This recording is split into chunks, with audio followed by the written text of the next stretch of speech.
Well, hello everyone. Hello and welcome to the Nuneaton Museum and Art Gallery.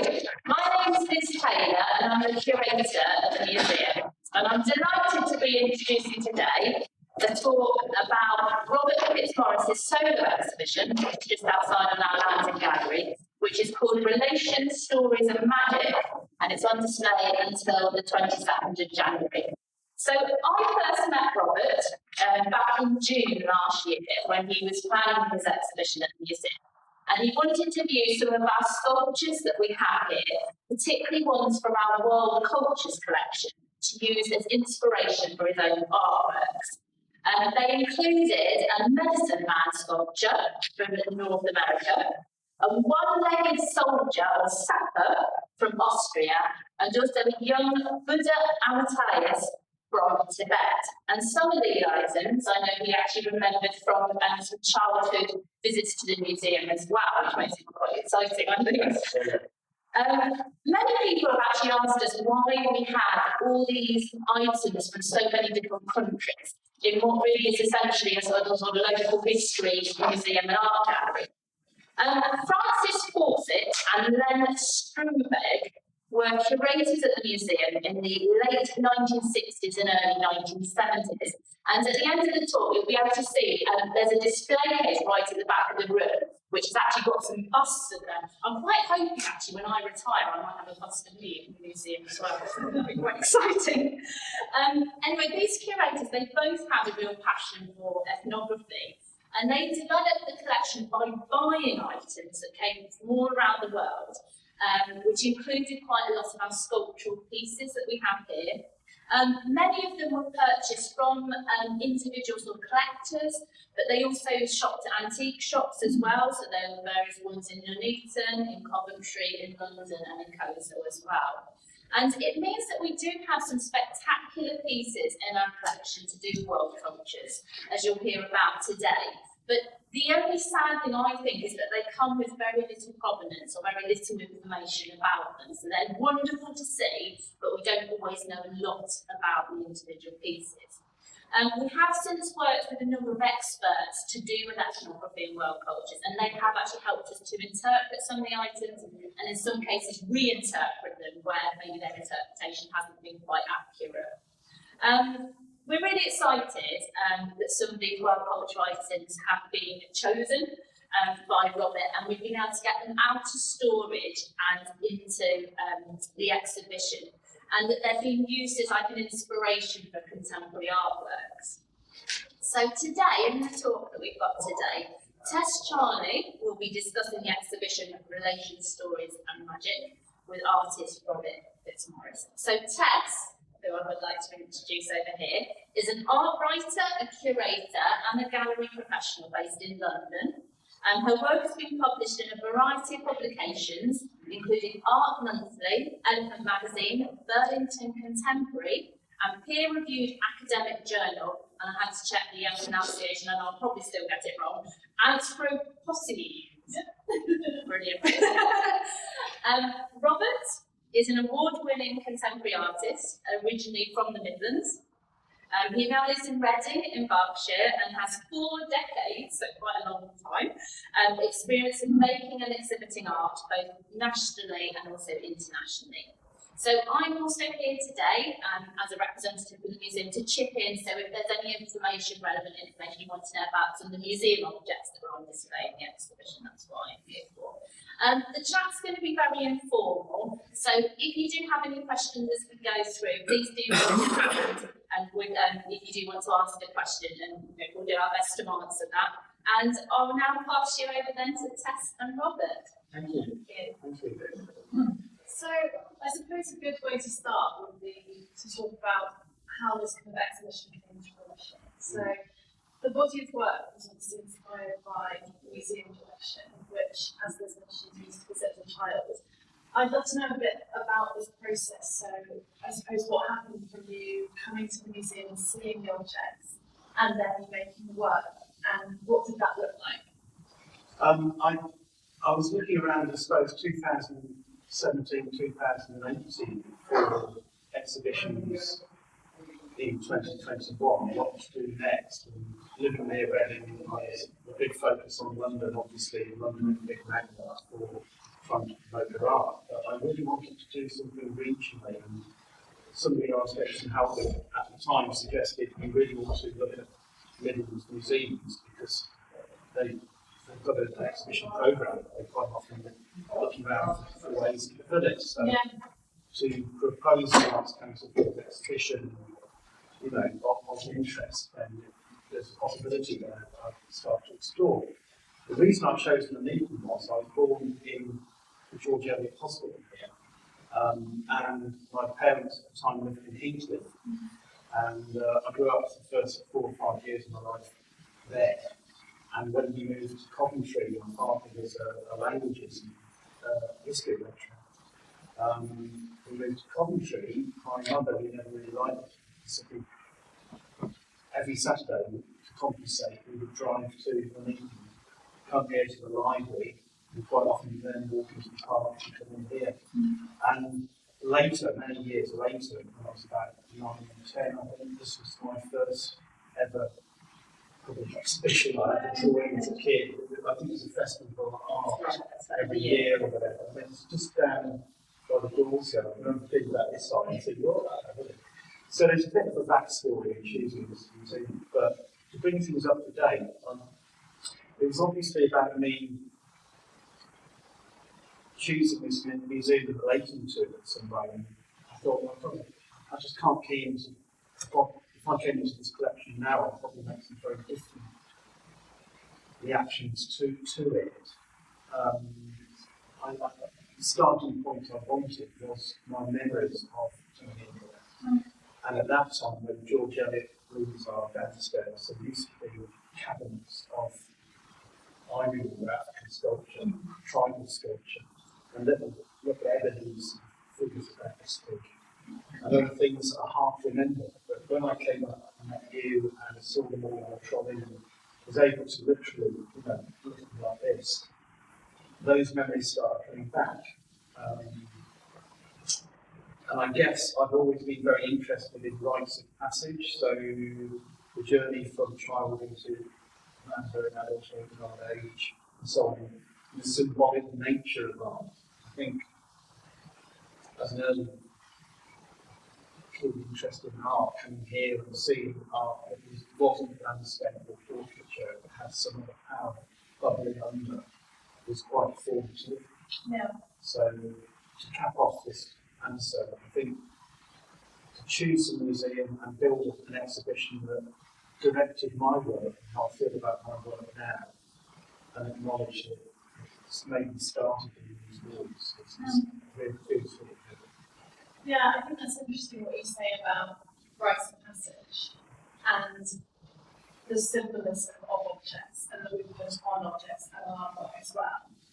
And I suppose when I was looking at the objects in the exhibition, I was interested in the kind of memorialistic quality of some of them. Yes. I think there's one that's called Funeral Head. Yes. And there's another, is it a Tibetan? There's the Tibetan headdress, Yeah. which is kind of the forms of that are, to me, that's quite life affirming. Yeah. So is the funerary head, which is animal tribe. Yeah. It's little it's stone there, isn't it? Head. Fabulous. It looks a bit like a modernist army or Grand Fusil or something. It really is powerful. And somehow, I believe, when you look at it, you know that it's a mournful head. It's got this expression. Yeah. And it just got me thinking about the authorship of art, and quite often tribal art, and so much art, one loves and peoples, pre-Renaissance is anonymous. And I think that's absolutely fascinating, and my imagination is strong, so you end up reflecting on those hidden lives.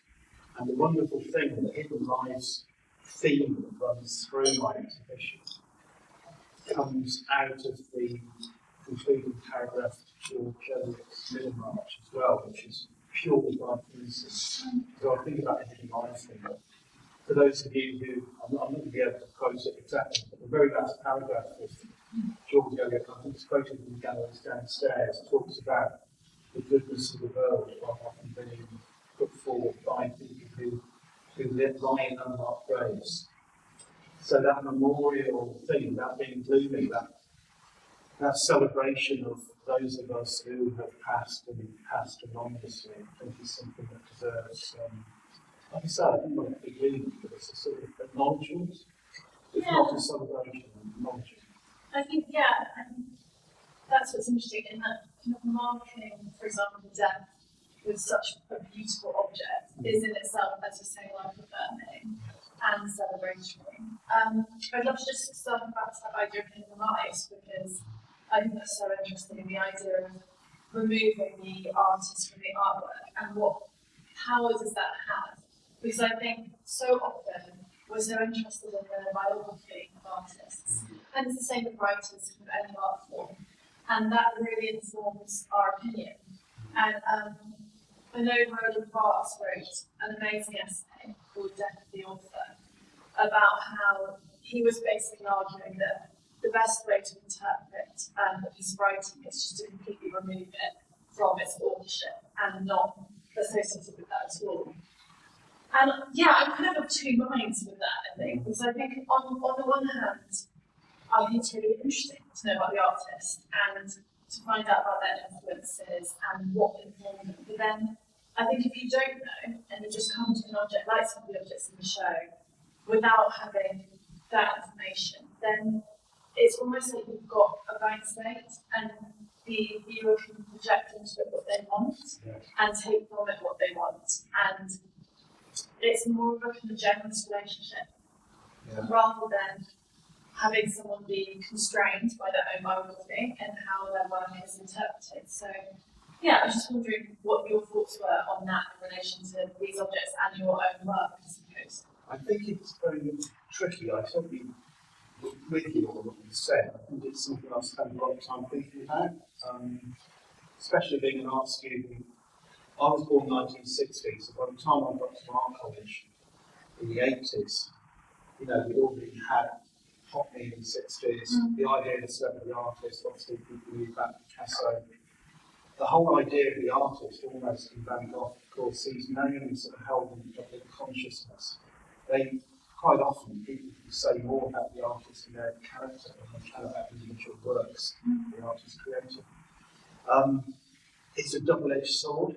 I think it's very unhelpful sometimes for the media to get so obsessed about the character. Francis Bacon is another great one for people having an idea about what that means, what his work means, because of his character. And there are many others I could cite. Nevertheless, when one encounters artworks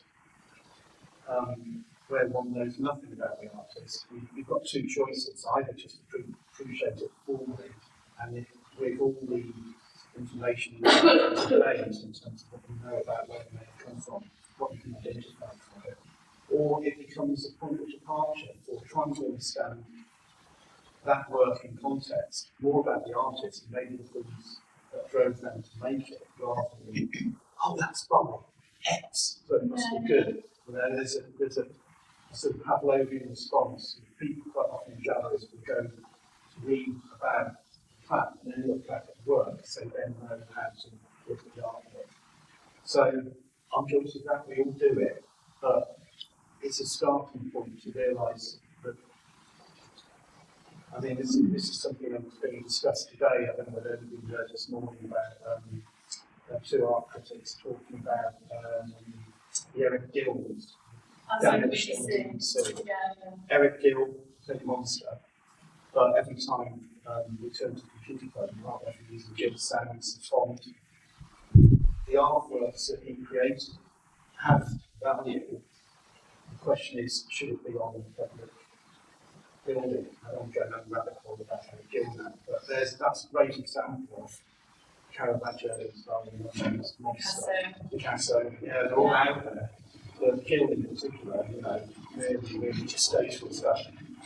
Nevertheless, the artworks endure. And quite often, some of the most wonderful stuff. There's a wonderful British Museum show in Peru you wouldn't want to be in an improving society and sacrifice for them living in that very improved conditions. You have less exquisite artwork to produce.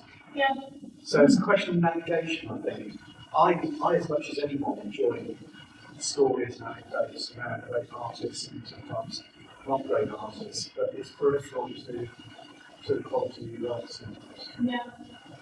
I think, yeah, I suppose I'm interested then as well in the title of the show in relation to that. And so relation stories magic. So that makes me think of the relations between your works and the objects.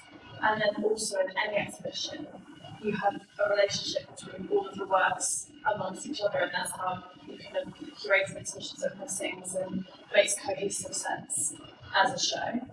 And then I suppose the stories are particularly personal when it comes to the objects, because in the exhibition with the objects you can see kind of a little bit of information about them, and it'd be great if we could hear a bit more about that. But through that, I know Liz was saying that lots of them came without loads of problems, but you kind of start to imagine what the stories might be and think about that in relation to the other works. And then the magic, are you thinking that the magic comes from the exhibition being inhabited by the viewer and then bringing their own interpretation and finding those links, and then that's where the magic bit comes? It's like nitroglycerin, it's a chemical reaction. The art is a catalyst as such, but the magic doesn't reside in the art. No. It resides in the actions taken by the artist towards that object, and the actions, subsequent actions of the viewer coming in and relating to the object. That is the chemistry.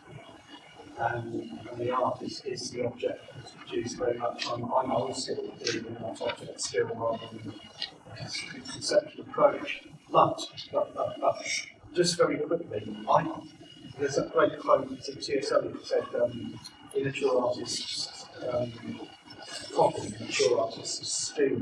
Yeah. I stole that title from a very surprising source. It's nothing from the artwork. It's, there's sort of what you call go-to guru, two focus upon. There's a guy out there called Seth Godin.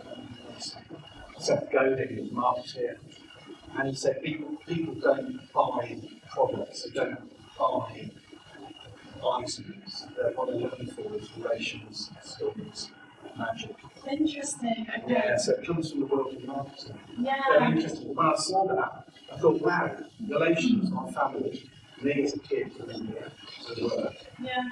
Stories, all the narratives, stories about the works that Liz has told, but also my own past story. And then the magic is that what I've just described, two directions and spark. Yeah, so there's the link there that you can make in terms of it being a phrase from marketing, is that when we're advertising, our relationship with objects like commodities is on an individual basis. That's how advertising works. That if I have this, I'll be more like that. And it's the same with art, in that everyone has their own personal relationship with every art object. Like the most famous paintings, they have that status because thousands of people, if you look, it's such a kind of happy example that how people relate to authors. It's because you just have that, it has that effect, and you feel like it's touched you as an individual. But if everyone feels like that, that's why it becomes so powerful. I think that's the enduring power of painting. Yeah. But they are portals, the artwork, whether it's sculpture or music or whatever, but painting, because it is generally singular. It's like a portal, so it's a go-to. It gives you access into a state of the mind or a memory or whatever, a figure.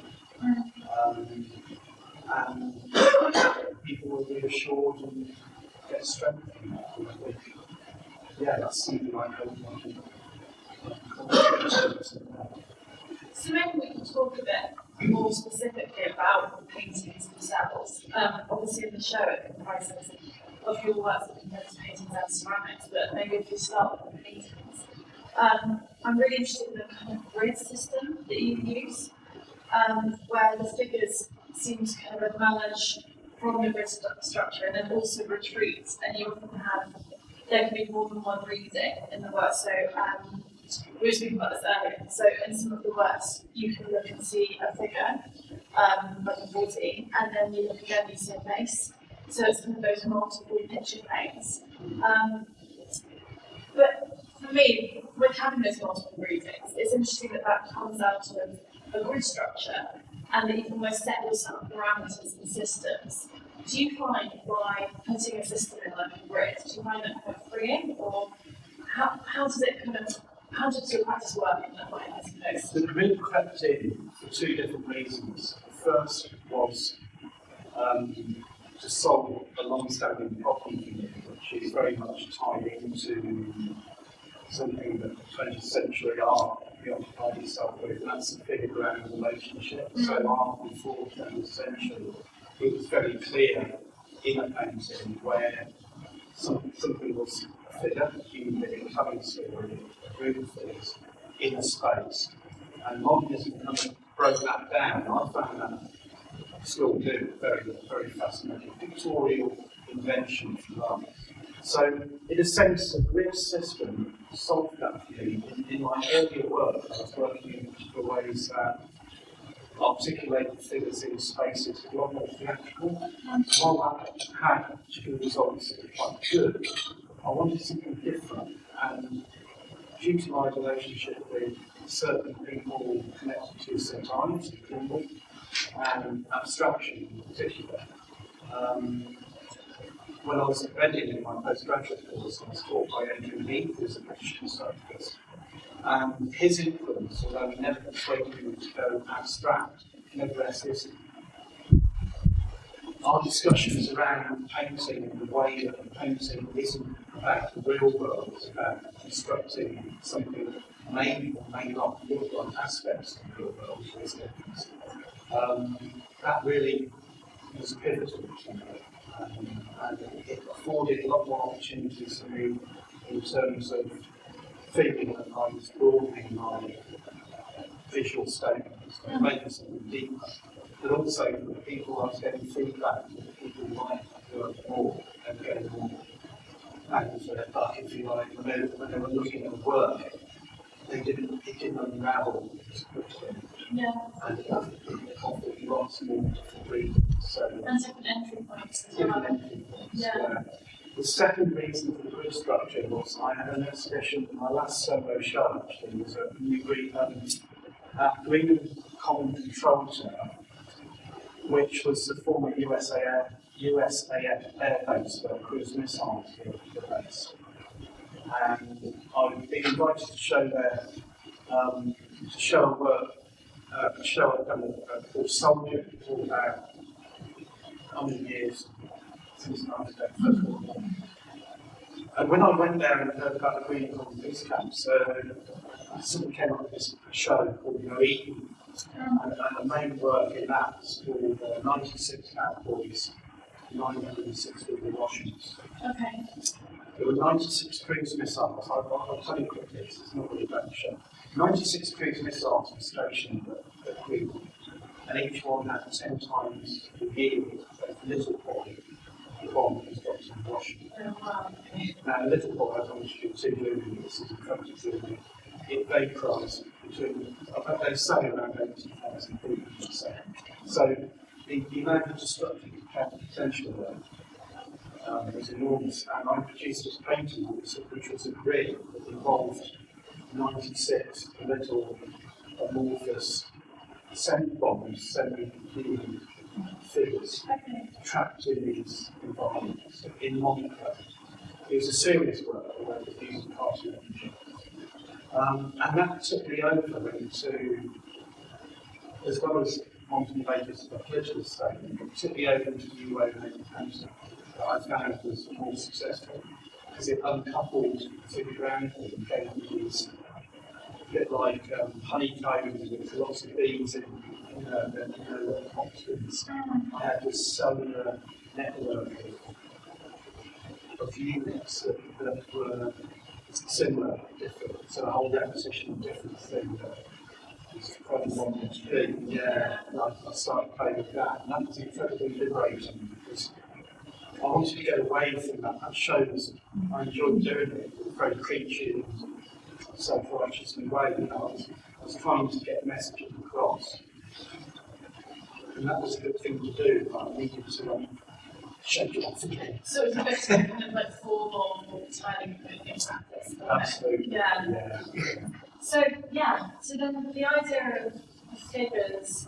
So as you'll see in the show, and particularly in the paintings, there's lots of figures, and you find that they're not always immediately. They're kind of emerging and retreating. They're not always immediately there for you. And you spoke about them being at odds with their environment.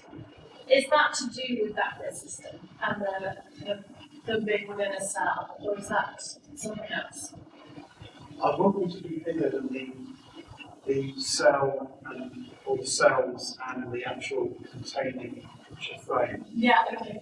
So, but there are odds in different ways because the whole idea of these figures are not meant to be portraits of anyone in particular. They are using figurative conventions to engage with the picture.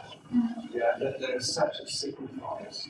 So there are elements that look like legs, arms, eyes, whatever, that may be quite cool by some art writers, possibly. And this idea of the artist sort of remotely, and then the artwork and the audience, the person today looking at the artwork, it's like a conversation, and this is a positive person. And then there's this person in the background, which is the artist, the author that we spoke about earlier, it's absent. Yeah. So, that being at odds with the environment is that tension between figure and brand. I want the other way of talking about this is the idea of stanza, the Italian word for room, that is also commonly used in poetry. Talk about verses and stanza, the idea of the poem or a section of the poem as a room. It's not just words on paper, but when you read a poem, it's quite often about physicality, it's creating shape. That's interesting. So it's kind of like a self-contained part of a wider whole. Yes, I just have to, sorry, I'm just going to do it again. It's got a 28 minute limit on it, it's done. So, yeah, it's the idea that the artwork stops, you know, take the John Constable Hay for example. The art stops with the golden picture frame, or whatever. But it also doesn't stop. There's a whole world there you enter into. That's no different for a work there, it's no different from my work. You're entering into something which is your relationship with that work. It's an exchange, isn't it? Yeah. It's an exchange. But nevertheless, so the figures are in their environment is the picture space. And that's why we're honest with it. It's their bigger than. That's what I want. I see what you mean. Yeah, that makes sense. So reaching out, I want that connection with the audience is bigger than the actual physical space of paper and pain and slide there, which is inert. It's nothing. Yeah. No, that makes sense.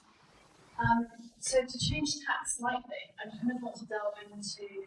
So it's not actually one of the objects that's in the actual show, but I'm really interested in. You've already spoken a little bit about Fitzmaurice, and I know one of the objects that you were inspired by was the sculpture in the collection of George Eliot's Left Hand.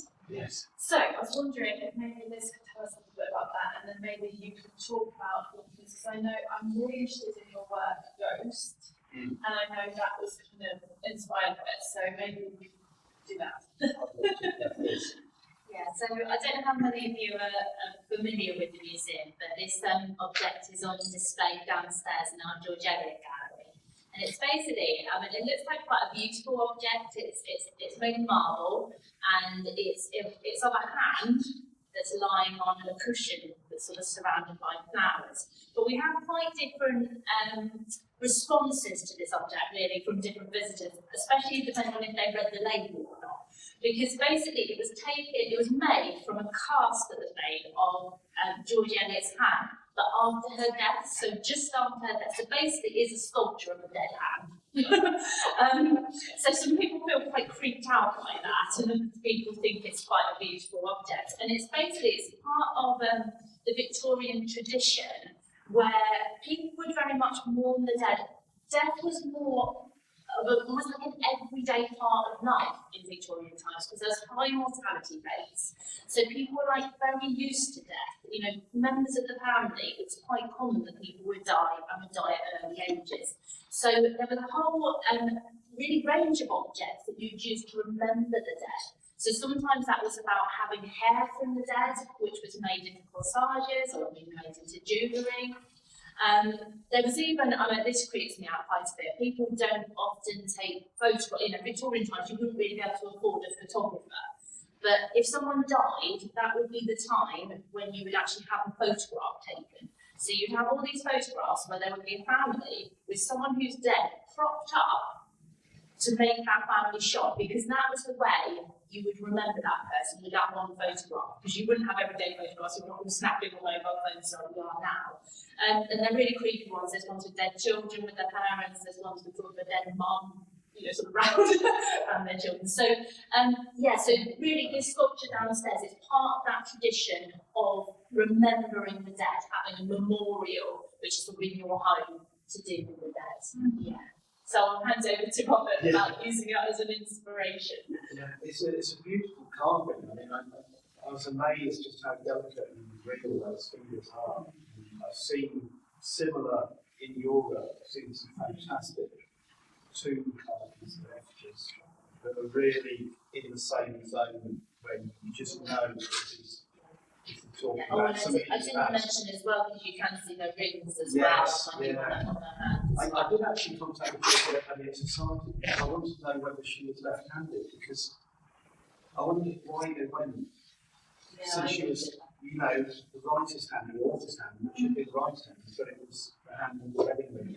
I thought, why? Yeah.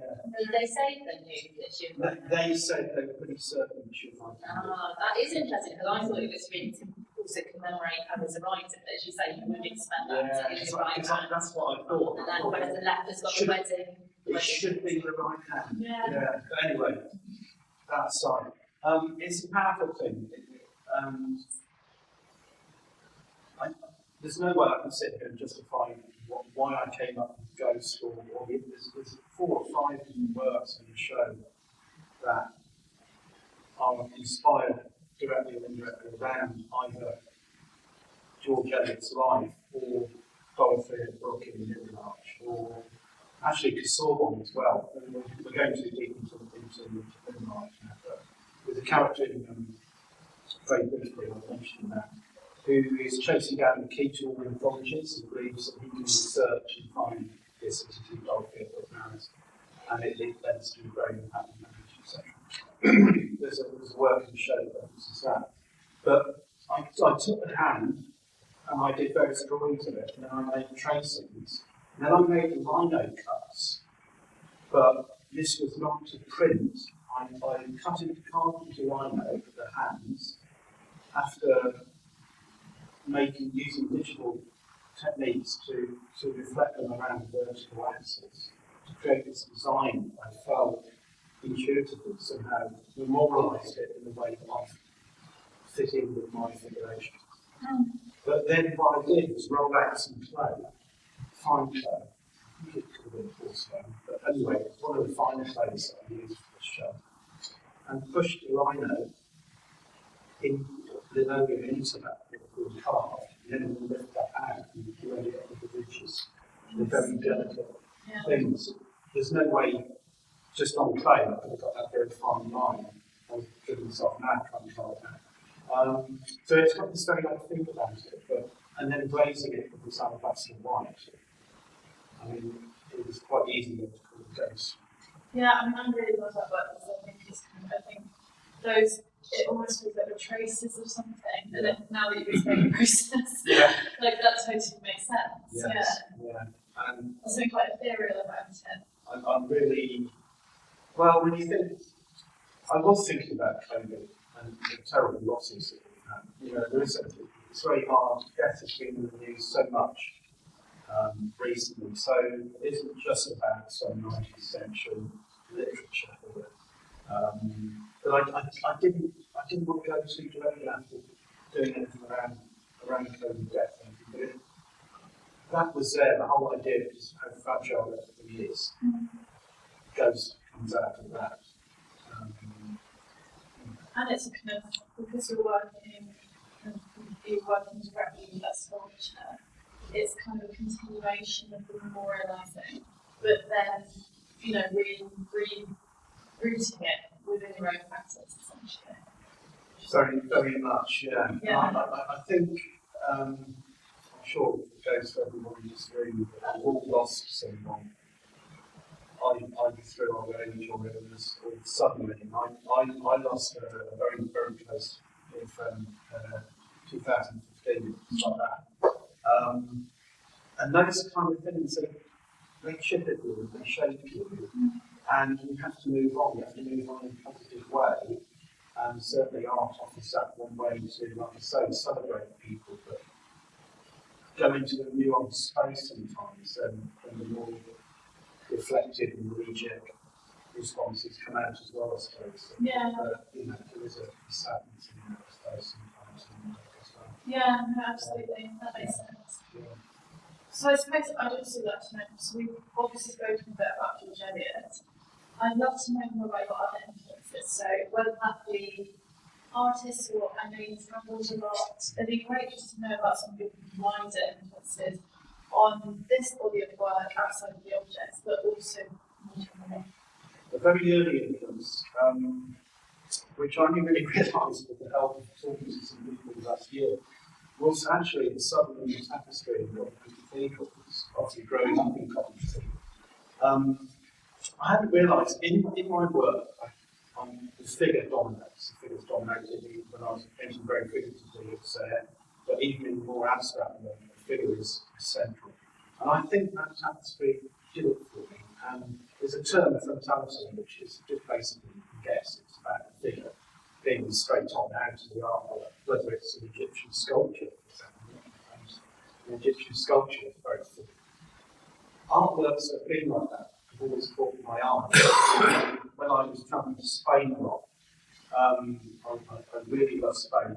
About, Romanesque art across Europe, really, really love.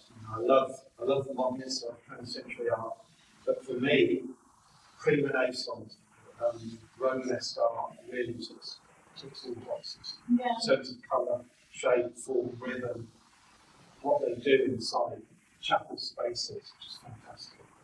So that's been a big influence. Do you think you like that directness, as we're saying, with the figure, because it kind of sparks that sense of conversation between the work and the viewer, because it's very direct? I think so, yes. Yeah. I mean, the human condition, that phrase, I find really using it, it's overused, but a lot of contemporary artists will say when they work about but that whole rites of passage, human condition, soup to nuts, thing about being on this earth, and the stories that have been woven around it in different cultures. That's why we've got these objects in our illustrations to do it. As I was, when I was working in commerce, about 27 years, I ended up with a day job after art commission. That afforded me to travel, and I got to India. I saw artwork in India from around the 11th century to 16th century. That was almost, in my mind, indistinguishable from what is happening in medieval art in Northern Europe. And even down to some of the relationships between adult and child, and some of the compositions that the figure is put in a mandorla shape, the Christ in glory and tetramorph also is in mandorla. It's stuff shining all the time. And then subsequently, when I ended up in Hong Kong, that's where I met my wife. I spent a lot of time in Hong Kong and actually some of the art I encountered out there, nothing to do with what the art I encountered in India. Again, suddenly it started shining, people like that. It just remind me of that, totally unconnected. So those stories that we tell ourselves, whether we're Asian, whether we're Indian subcontinent, whether we're American Indian or whatever, there are obviously clear differences in time and mindset, but there are things that connect us, that connect us as humans, and that's really where I'm coming from. I'm not from any particular axe to grind at this or that particular system. I think what interests me is trying to make those connections visually between what connects us as human beings. Yeah, maybe kind of a sense of like a universal visual language that we all share and we can relate to, because we all react to things visually. And I think, I mentioned Spain a little while back. Goya, intensely important to me. Yeah. Spain as a whole, I was trying to learn Spanish for years. I was going to move to Spain. I was learning Spanish, and they talk about solisombra in the building, have sun and shade tickets, where you get a bit of sun and shade as the day moves on. And I think life is like that. Life is made up of sun and shade. And I think Spanish temperament and Spanish art shows that way very well. I have enjoyed interesting in the car, which I must have picked up as a kid. But I'm also not gloomy and quite celebratory. I think I love Goya. Yeah. Same with Shakespeare. Yeah. Very interesting Shakespeare. Yeah. So there's all sorts of influences there. I'm a bit of a magpie. Yeah. Sometimes I say to myself, Robert, calm yourself down and just live with these particular set of ideas. And as I've got older, I think I'm better at doing that. I suppose that must have been interesting with this show then, because it was quite a specific brief to respond to these objects. And did you find that quite good to have that, not limitation, but just have that, to have them anchor you, I suppose, in your practice for this period? Yeah, and to be honest, I think this is this show feels, ends on 22nd of January. I can see that I've got some things to work out now for the next couple of years to build on the show. Yeah. It's another pivotal point, but that idea of that feeling almost responsibility to stop being a sponge all the time and just look down and just go deep. Just settling in your ideas. Yeah. So that's what I'm going to be doing next. Yeah. But working across different media, I like to think of the painter first, but these forays into ceramics and sculpture sometimes and printmaking kind of lead me back into painting again. I'm always coming back to painting, but I can't help myself. Yeah, let's talk about that for a second. I'm interested in the ceramics, because I think I love the ceramics. I think they're particularly the tile ones. And we spoke earlier, I don't know, the kind of sculptures. There's some sculptures in the cabinet on the left of the show, which I'm very interested in, because in the same way that in the paintings you can see a figure and then a face, in the sculptures you can see a head and also a body. It's interesting. So what's the relationship between your ceramic practice and your painting practice? How do they perform one another? Is ceramics something you've come to a bit later? Or you said you're a painter first and foremost. Yeah. I think what I find is, or was finding in the early noughties, we'll come to the headdress figure on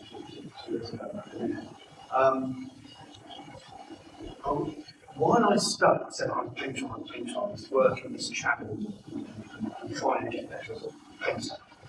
I'm stuck with these particular themes, ideas, and whatever.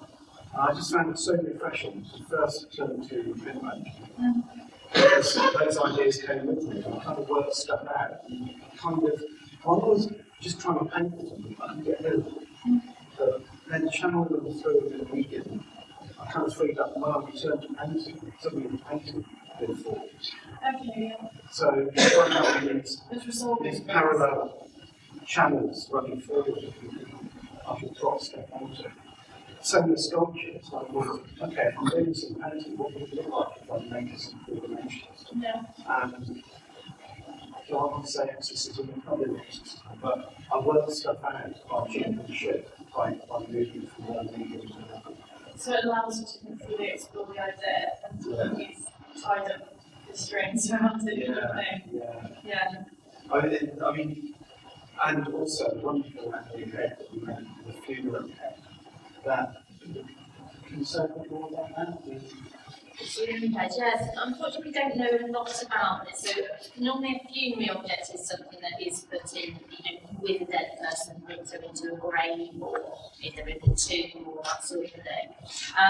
We know it's the only people from Gold Coast of West Africa that made it up. Other than that, we actually have very little information. And again, I looked up, it's been bought from, a collector or a sort of auction, an antique shop, somewhere like that. So, that sort of provenance or exactly if it had any meaning, unfortunately, we don't know. We don't know if it has or not. But we do know it's a type of object with those used for. It is. But she's I do think it has quite a mournful sort of expression on it. It's quite a beautiful object, but it doesn't look like a happy object. It has got sort of quite a presence to it, I guess.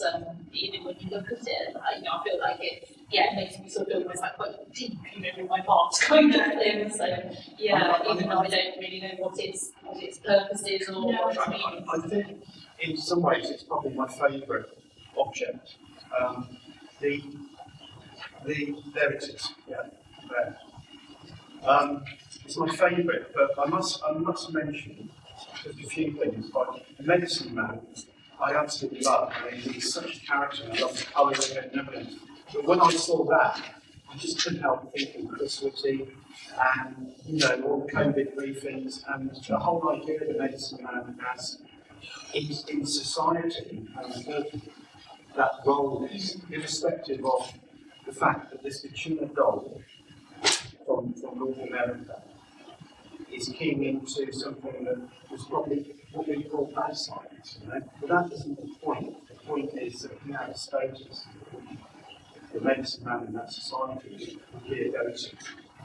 And again, in Middlemarch, there's a character there with that modern medicine and the step between what's going on in London and the practices there and practices in Middlemarch as such in the Midlands. So I had to have him in the show for that reason. And then this is typical Fitzmaurice way of reading things. So the Buddha here, one hand is pointing downward, the other is pointing up. And the Buddha is always shown in these lotus flowers sitting there. And lotuses are famous for growing in mud. The whole idea of spiritual regeneration, the whole idea of purity, something so beautiful coming out of the mud. I just think one finger pointing towards heaven, the sky, and the other one pointing down towards the tenebrae of the earth. Love that. So, and then one more, the sapper I wanted to mention, just briefly. The one-legged sapper, there's a painting out there called Restoration. And what I did was restoration, was I drew an axis through the figure and then flipped him over. So he gets his leg back. Okay. So it's like a redemptive. The restoration is not a historical period, it's him whole again. And he is whole actually, even with one leg. He's so proud. Standing up. Yeah, it's very upright. He's very proud. It's a lovely little witty thing. It's really, really, really fantastic. So those are the kind of things I wanted to highlight from objects. No, absolutely. I wonder if anyone has any questions. Yes. Can you hear me okay? Yes, absolutely. Okay. I just wondered if you'd worked or thought of working with stained glass. Cool. There's a lovely idea. Because it seems to me the grid system that you have with a lot of your work, it would actually translate quite nicely into that. I would love to. I've seen some, I've looked at a lot of stained glass actually in Sharp Cathedral. It's absolutely fantastic. But yeah, stained glass is absolutely wonderful. I haven't actually thought about me doing it. I can see it, you know, like that kind of lattice and that cellular thing again. But, it's really really sorry to jump in, but I've just realised I did a talk at APT Gallery in London this summer last year, and the person showing that talk said to me that she looked at my work and thought it was stained glass. It's clear, Yeah, because of those modern type ideas. Absolutely. Yeah, I'll definitely take that away. And also, I think the symmetry, and I think also in your, I was quite interested as well, you often use the same palette in one work, so you use blue quite a lot, and that's something you often see it going up to. Well, you've got me going there. Thank you. Any other questions? I know you kind of work in your own studio on your own. Is that kind of affecting your work as well? And that's all you like part of your group? Yeah, I was part of an artist group we were called Open Hand Open Space, and I had a large space in there. But I just found I got to a point, not so much to do with group as much as just I found I couldn't work in there anymore in the dynamics of the studio group. The interruptions, like my studio wasn't in a thoroughfare, so I'd be interrupted and somebody would come in, oh, Robert, you want a coffee? It's like, no way. And yeah, I just moved out. I've always had a studio at home at the top of the house, not very large. I love it up there. I can do printmaking, I can paint up there. I haven't got enough space to make something this sort of size. So I've got a studio about 10 minutes from home now, and I use that for ceramics. But in the winter months, I tend to just stay at home. I just wondered, because I quite enjoy working amongst other people, and I find it difficult to work at home. As you can probably tell, I quite like chatting away. But when I'm working, I really switch over. I prefer privacy. And then I've got old, quite introverted, quite happy being lockdown has been great. In some ways, in some ways, it's been fine. Quite happy to be because I want to get out more and meet more people. no, I love being I really get on. I'm very social. I used to be really social. But these days, I'm just happy doing the work. Again, it sounds a bit gloomy, but I do feel I've got a lot of span. I'm just going to get on and do the work. It comes down to priorities. When you have to gather around something, so trying to get the work done. Do you have a kind of, do you do like preparatory sketches, or is there a way you approach painting? I used to do tracings and then establish composition through turning that tracing onto paper, sometimes pinning it, making the reference point, pinning again, and then establishing something. And then the painting would go through all sorts of iterations and not look like anything that's got out. These days, I tend to work with a pencil on paper and establish a composition because I'm working either in watercolour or colours where I lay down a grid structure. But in some ways, that then is sometimes removed. But I will sometimes use a compass and then set the compass at different lengths, grade and radii, and then describe, and then those would be the vertices for the intersections of the forms that you see. And that's where I get my symmetries from, or near symmetries. I'm not interested in using an exact symmetry. And that's quite.